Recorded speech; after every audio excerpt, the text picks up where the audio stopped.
Alright y'all, welcome back to the channel. Today we're going to talk about what caused me to put down my compound and pick up trap bow. You know, I'm going to do this while I'm walking around out here in the yard. You can't sit still too daggone long. The mosquitoes will eat you up. But it all started about the last 5 years with the compound archer, and then the crossbows started picking up about 10-15 years ago. But back when they passed the laws in Georgia and allowed anybody to pick up a crossbow and go to the woods and hunt with it, my experience, I watched a really high influx of injured deer the following year. And this is going to be my reasoning of why I say the majority of it was crossbow people. One, when the law passed, you couldn't find a crossbow in the store leading up to hunting season in the state of Georgia. Couldn't do it. Not at the day leading up to hunting season, or at least here, that everybody around here was completely sold out. Everything was on back order because they done sold everything. And then the following deer season, there was a really high influx of injured deer, bad shots, and so on and so on. And I'm going to boil it down to a lot of people, when they pick it up, you know, and it feels more like a gun than a bow. And they just couldn't help themselves. And then you got these companies that advertise their stuff for 100-yard guarantees and stuff like that. And it gave the average Joe the wrong idea when they picked up a crossbow. But I've noticed over the last 5 to 7 years that the compound world is starting to get the same way. So I'm just going to link both groups together and call it the modern day bow hunter. But I noticed over the last 5 to 7 years that your compounds, the people that's your high profile people, are starting to shoot deer at 60, 70, 80 yards and stuff like that. You know, I don't like it. I really don't. You know, and the furthest shot I've ever taken on a deer or hog is 30 yards. And at 30 yards, I learned then, the day I shot that doe, that she literally ducked so much that I spined her. And that's whenever I told myself then, I'm not shooting past 30 yards.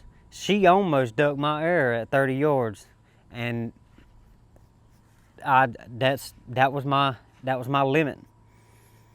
You know, and I think the majority of the world, or majority of this country, I ain't gonna say the world, the majority of this country has lost the ability to have any kind of self-control, especially when it comes to the woods, because the majority of the people we're seeing is, I need to get that deer on the ground, got to make my Instagram post, and all this other crazy stuff. You know, and then I know I'm probably there's going to be some people on there doing the whole type stuff right now, getting mad at me. But it's fine. You can say whatever you want. I don't care, you know, and it don't bother me. I've been called everything under the world by some of these folks on here about my traditional bow shooting. So you can say whatever you want to right now. The worst I can do is delete your comment and block you. So you can say whatever you want. But, you know, and I had to distance myself from the modern day bow hunter because of what I'm seeing on social media. You can get on there and do, like, even your big channels on YouTube's doing the same thing, you know, and it makes me mad enough to where I've quit watching a lot of these big channels that I've been watching for the last 7-8 years, and it's because they slowly but surely have gotten to where every year it seems like they're shooting one another 10 yards further. Up, that one's 10 yards further. Every year it seems like they're getting further and further with it. And I just, as a whole, as hunters in general, you know, and it don't look good on us whenever you making these crazy shots.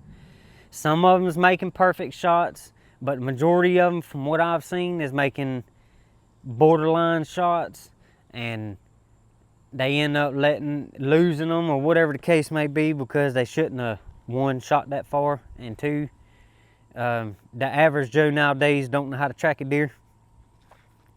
You know, and there's times and there's places for it, you know, and to call in dogs and stuff like that.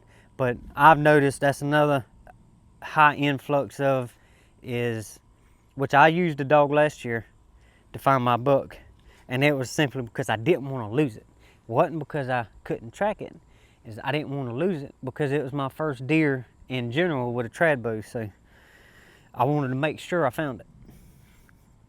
And after what that dog took us through to find it, I'd have never found it. So I'm glad I called the dog. There's a time and a place for a dog. I agree with that. But I have nothing against people calling in dogs. But it was, what I'm getting at is, over the last 5 years, I say, on social media, on all these different groups, I've quit following a lot of these different groups on social media because of the hatred and stuff that you see on there.